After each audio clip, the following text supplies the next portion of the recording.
My dad was a stationary engineer at Firestone Tire and Rubber Company, and my mother was a homemaker. I had 4 years of high school. I graduated in June. Stow High School, that was located on the corner of Graham and Route 91.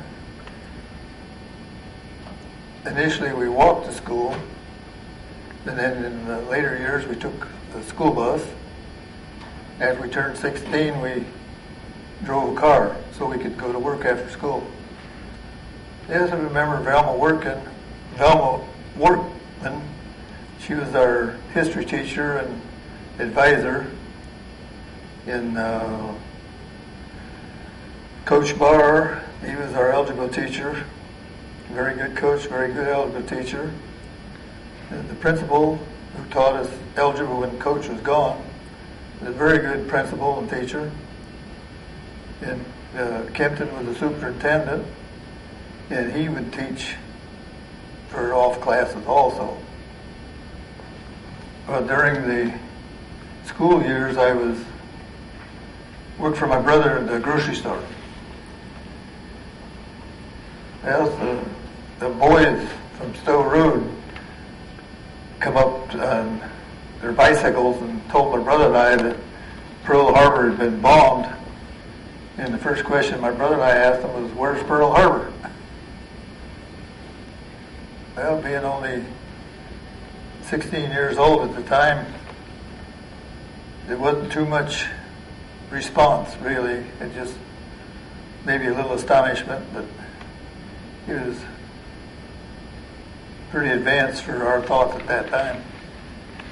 Well, just really didn't have that many feelings about it, other than the fact that a few of our buddies was going off to war, and we'd probably, when we become of age, we knew we'd be going. I worked at Firestone Tire and Rubber Company after I graduated from high school, working at Steel Products, making 50 caliber machine gun clips. Then I worked at the synthetic plant, we made rubber for tires.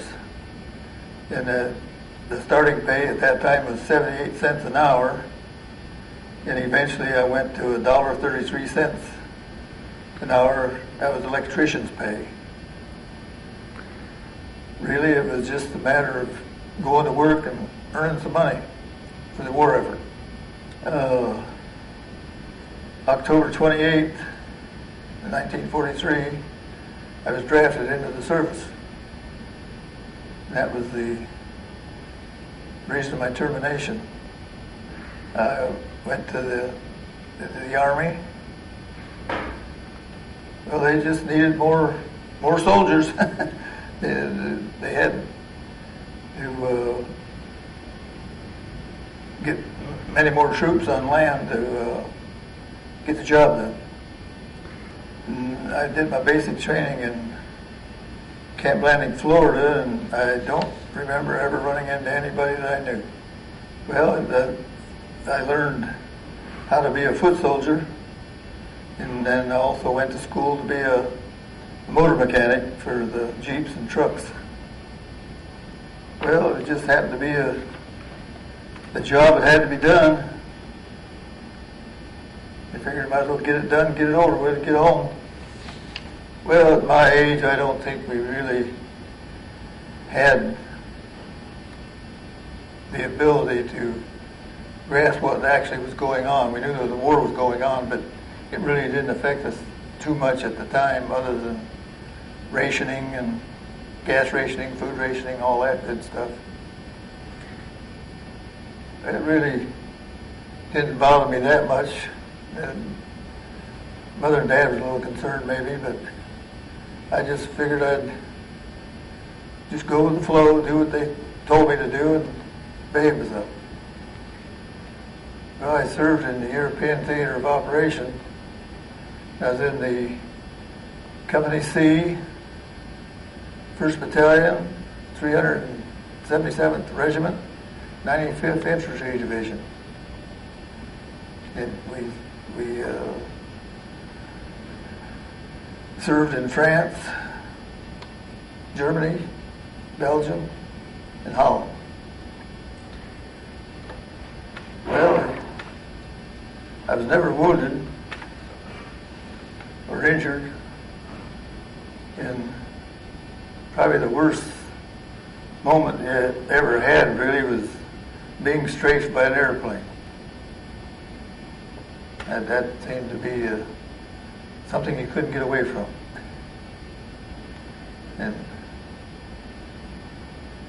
that was twice that happened, but that was one of the worst feelings I think I ever had. No, I went in, I didn't hit England until August 14th. D-Day was June 6th. I went in as in a replacement, what they call a replacement depot, to replace boys that were wounded or killed or whichever. Well, I always thought we'd have a map and directions to go by, but we didn't. We just, off the cuff, so to speak, your leaders told you which way to go and what to do, and you did what had come up that had to be done.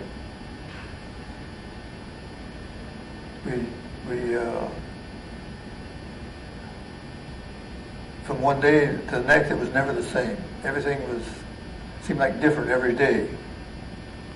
So you had to kind of roll the punches and adapt, so to speak. And we crossed the channel in a small boat, and when we reached Omaha beachhead, we went down a rope ladder into the landing craft. And the landing craft, when he was taken to the shore, it was high tide. He dropped his anchors too quick, and he couldn't make it up to the steel pier, which was 2 feet underwater. He just dropped the nose of the landing craft, and into the water we went. I was up to my neck in water with my rifle over my head, just like the movies.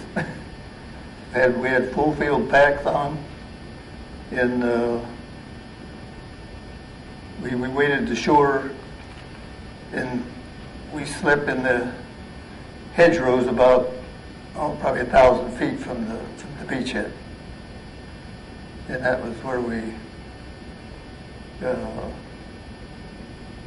slept for probably about 4 days altogether, because we didn't get any food for 3 days. It was, when we did get something, it was just like Spam and crackers, what they give us. I could probably tell about Dudley Planton. Him and I bunked together in the tent. It took 2 shelter halves to make a tent, and 2 of us slept in each tent. And we got after 3 days, we got pretty hungry, and there was a big store of food on the Omaha beachhead there. So we took off at night, went down to the beachhead, and there's guards walking all the way around it, but they'd never bother us because they knew what was going on. And in the dark, we grabbed 2 cans. He grabbed one, I grabbed the other, went back to the tent, and of course couldn't see anything until morning. In the morning, we found out we had a can of bone turkey and a can of fruit cocktail. And that's what we had for breakfast that morning. We left there, went to St. Lo, and the damage in St. Lo was quite extensive. It was just, when we were there, it was one house that was left standing about half a mile before we hit town. After that, it was just a pile of stones. They'd piled the stones up, cleared the streets. From St. Lo, we went on to another town, I can't remember the name of it, and we stayed there for a few days. And they'd been a artillery set up at one time, and they discharged their canisters, which were cardboard, into a great pile. And we'd use those. We'd cut them lengthwise and put them in so we didn't have to sleep in the mud in the tent. And we also burned them in front of the tent. We'd set them on fire to burn for heat. And I recall that the boys in the tent across the way from us, they had a fire going also, but they accidentally picked up a 5-pound bag of black powder in one of them tubes they didn't realize.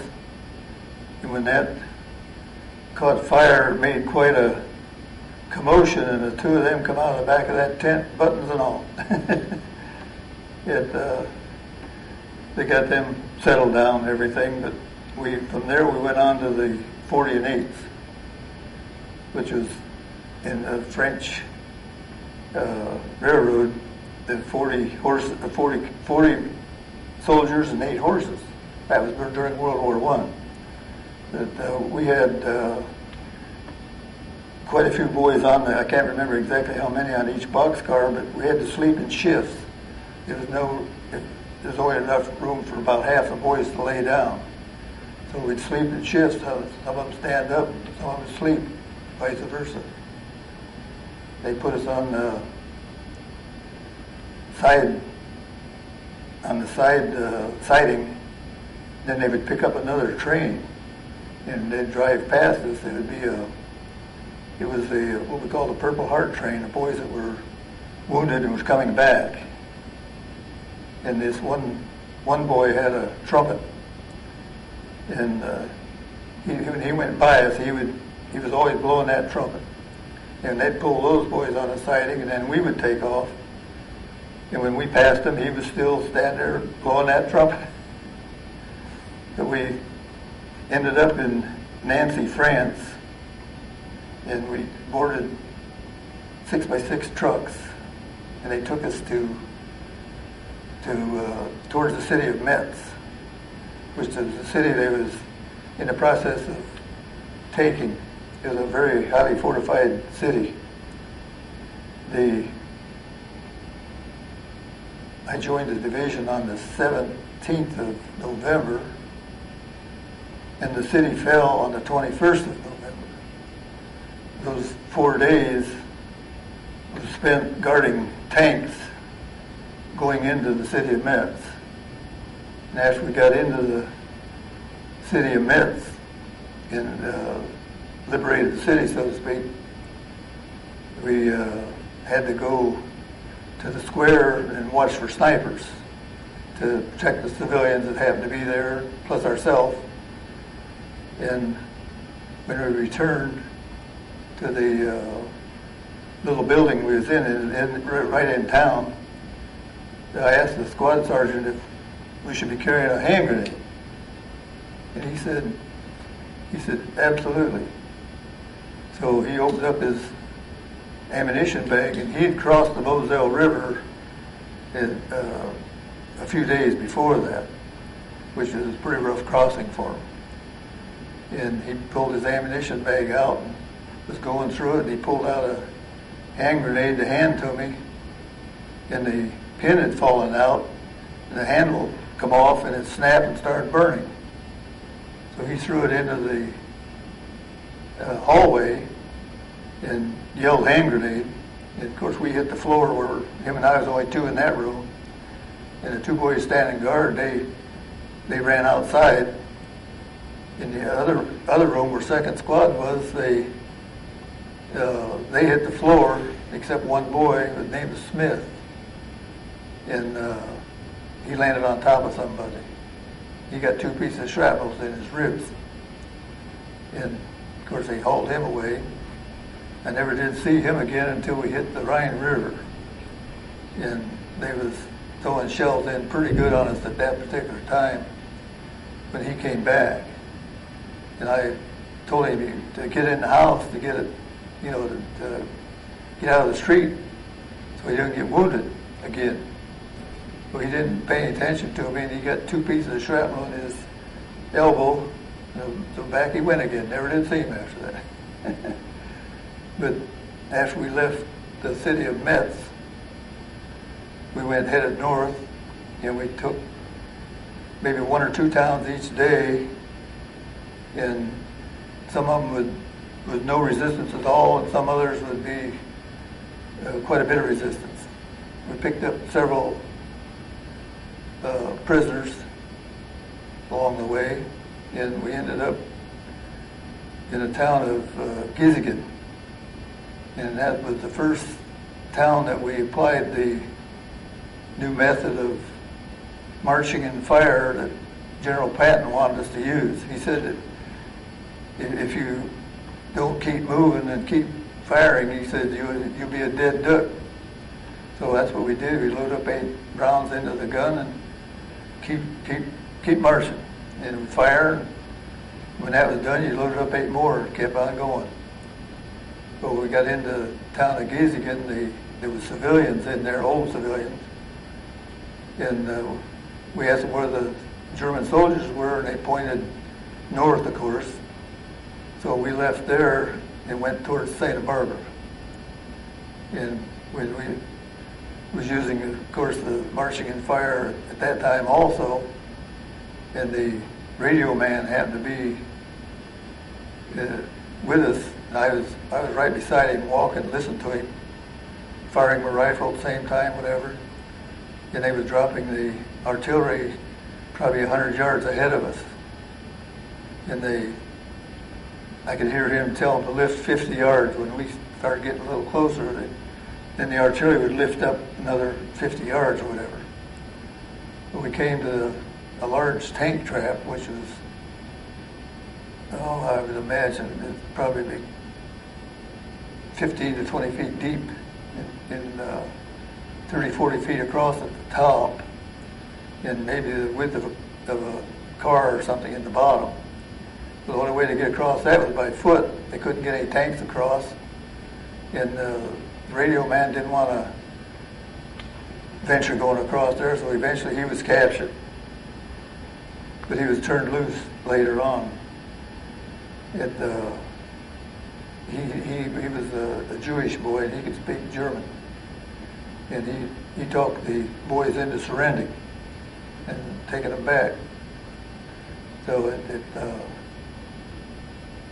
when we got through the tank trap and headed into Santa Barbara, the first thing I seen was a German soldier with a Panzerfaust.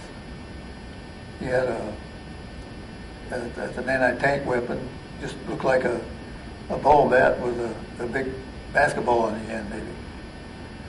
And he dropped that and disappeared. And that was the last we ever seen of him.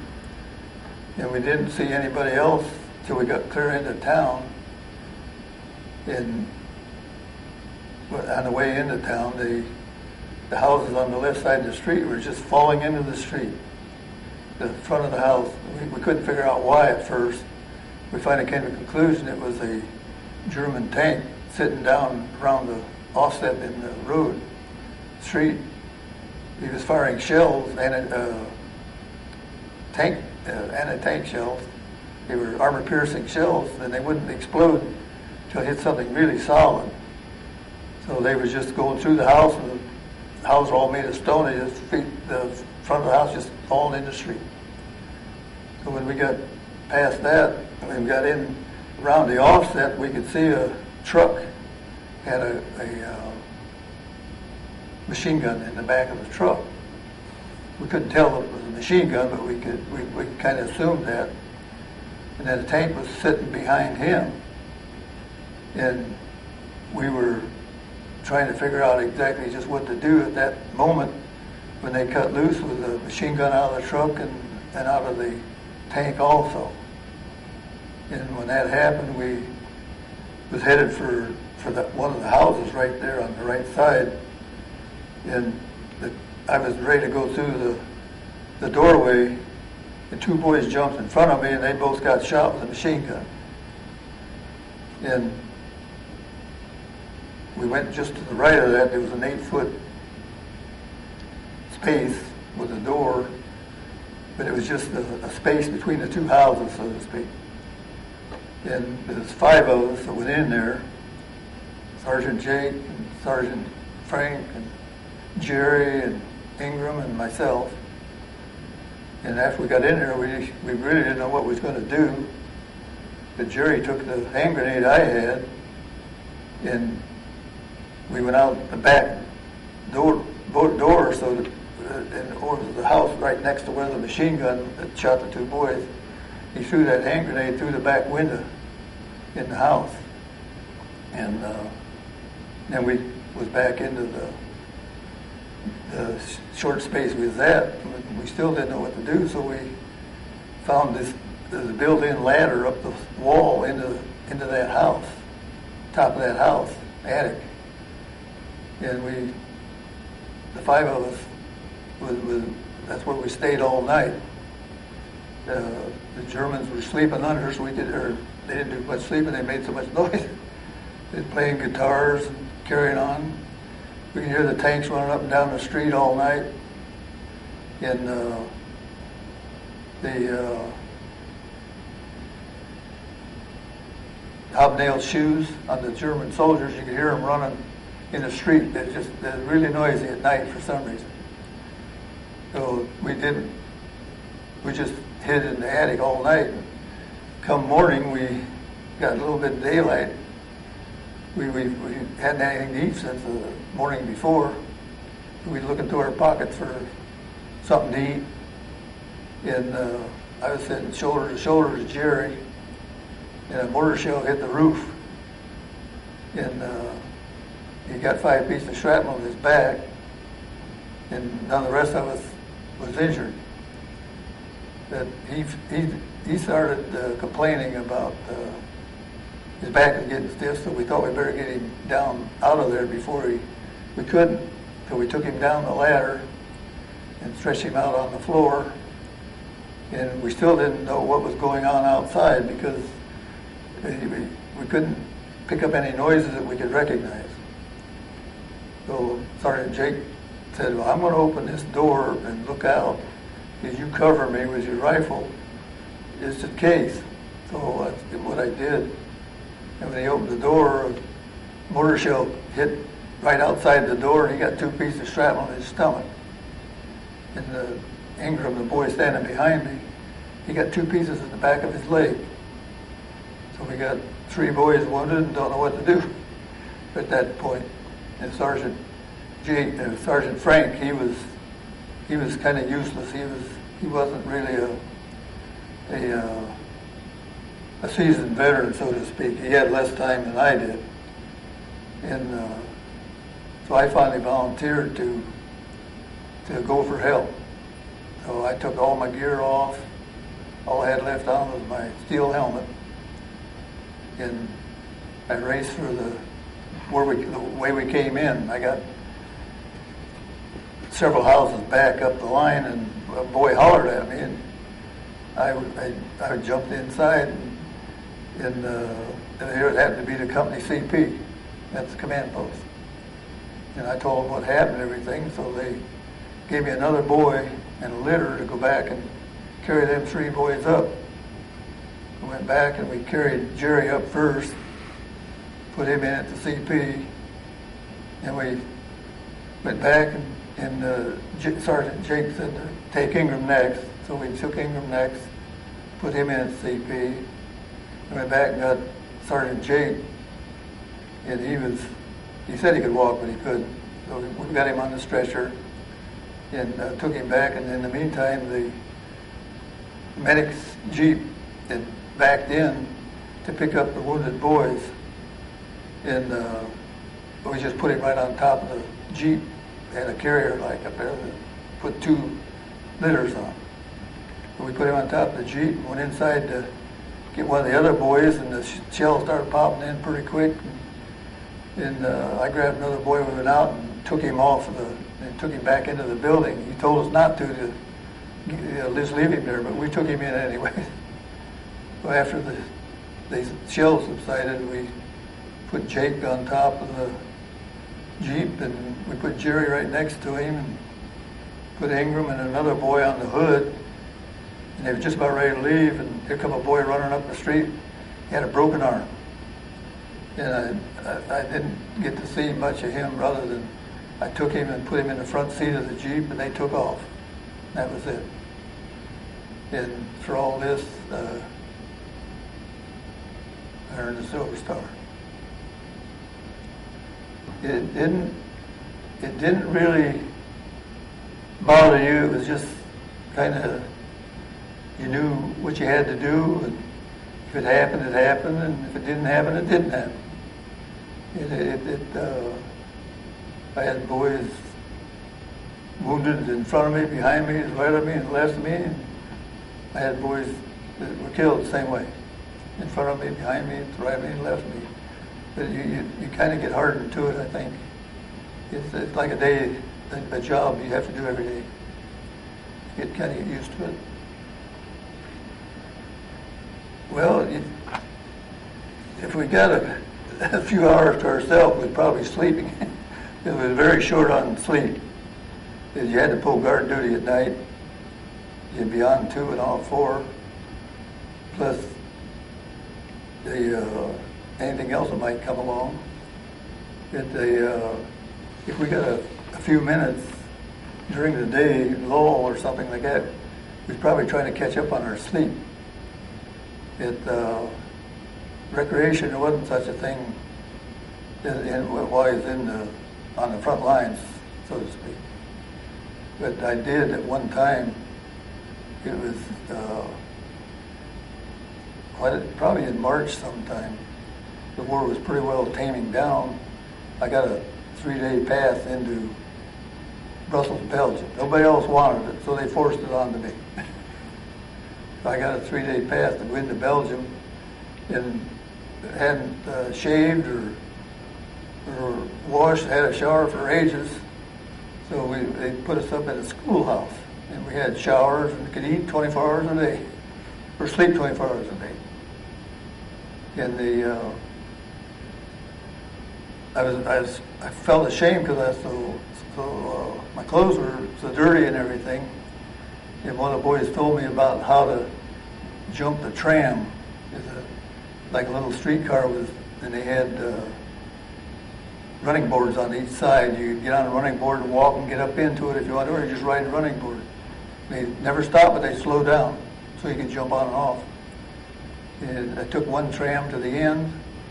I took another tram to the end, walked about 2 blocks, and there was a supply depot there, and the sergeant gave me all brand new equipment as far as his socks, underwear, pants, shirt, jacket. I had a complete new outfit. First time I had anything new or clean since we left England. And other than that, it wasn't too much recreation. Well, the German soldiers were a pretty decent soldier, except for the SS troopers. They weren't. We didn't classify them as soldiers. They'd have so many soldiers, and then they'd have 1 or 2 SS troopers that pushed them along, so to speak. I don't ever remember capturing an SS trooper alive. You know, the only SS troopers we really seen would be a sniper or a dead one.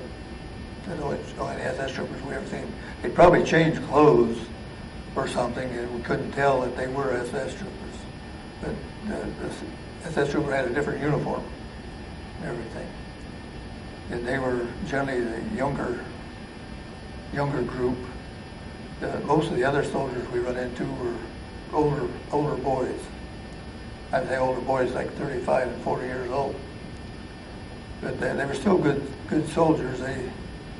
They knew when to give up and surrender, whatever. But the people themselves that we run into were fairly nice people, I figured. They treated you like a human being, and they didn't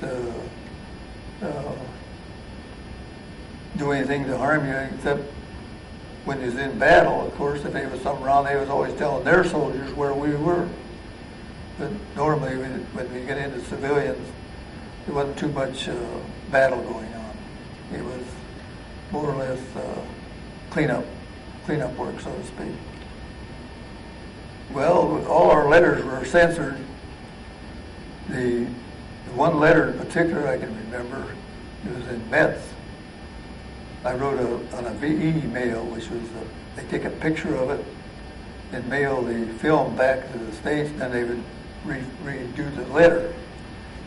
And the reason I remember that letter, I wrote to my mother that I was in Metz, France. We was allowed to do that at that time.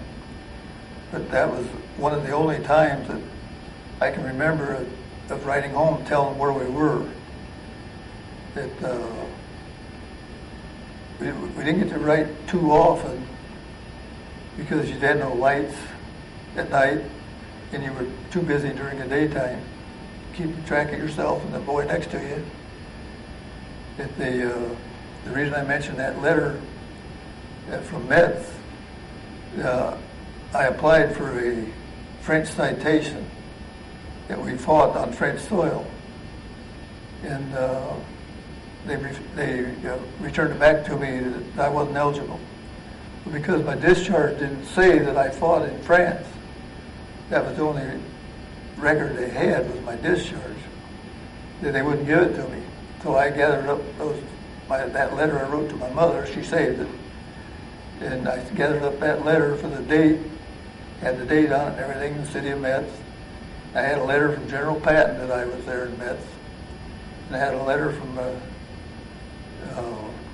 I can't think of his name right now, but he's a commanding general that we was there at Metz. So I sent those two letters and my letter back to the French consulate, and they awarded me the citation. Well, the countryside was pretty much like our countryside.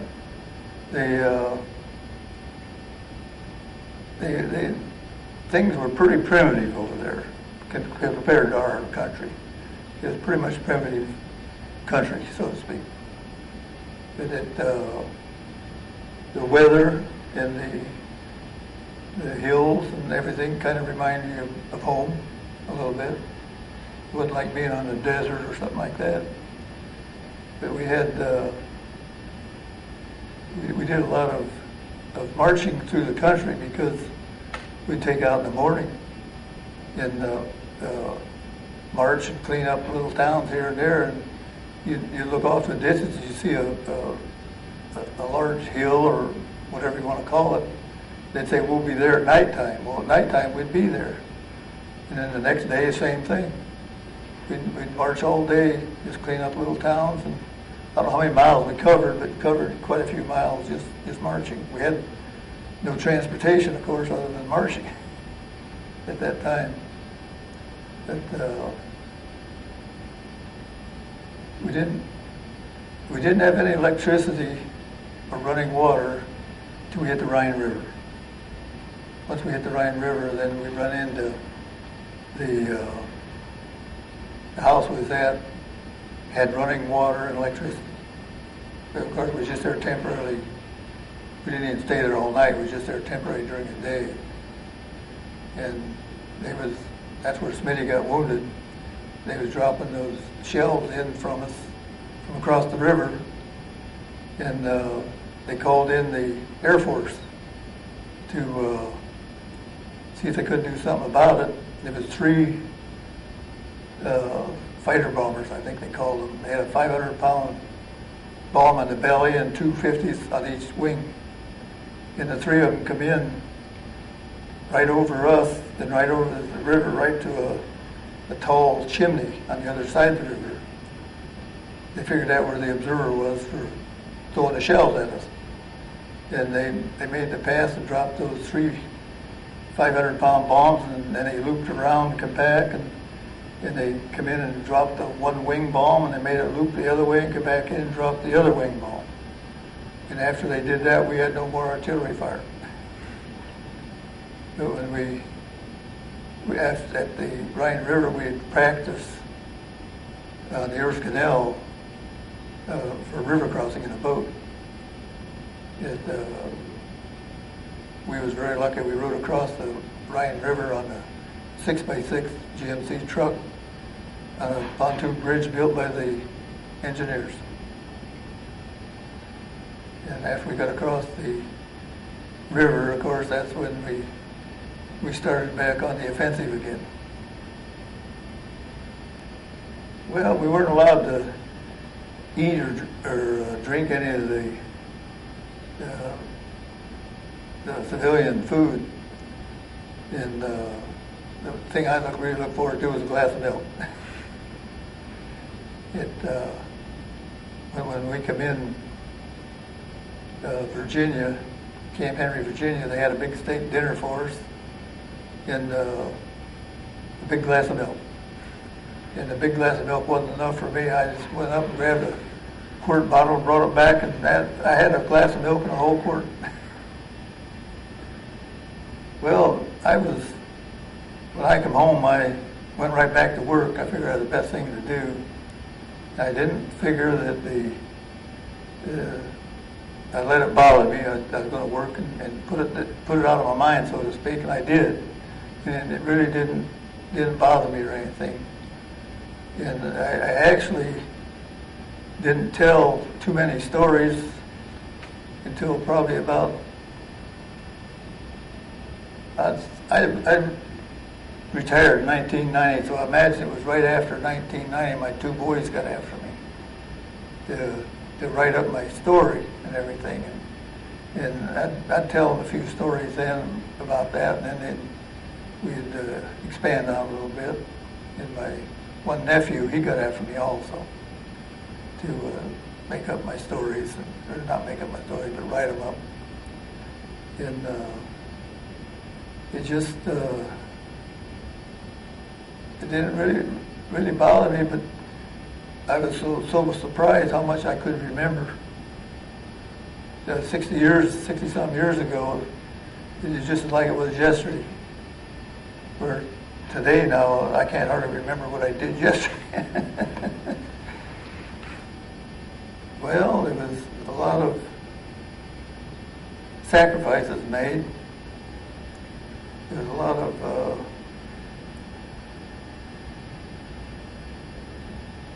happenings that shouldn't have happened, really. They would read the articles of war to us quite regularly, so we knew what we was allowed to do and what we weren't allowed to do. And we actually weren't allowed to fire our rifles unless we were to protect ourselves, or if we were in defensive, of course, either the sergeant or lieutenant would tell us when to fire them and everything. But we knew better than to shoot somebody and not have a reason. And that, as far as I'm concerned, that never happened as long as I was in our positions and everything. But I've seen it happen by the Germans. There was quite a few of them, quite a few atrocities that I've seen happen. It's hard to talk about. Well, I was discharged January 30th and 46, and I met my wife in 47, January 47. We got married in February of 1949, and the first boy was born in 1950. And we had 2 more boys and 2 more girls. We built a house in 57, and that was our first house we built. The second house I built in 2003.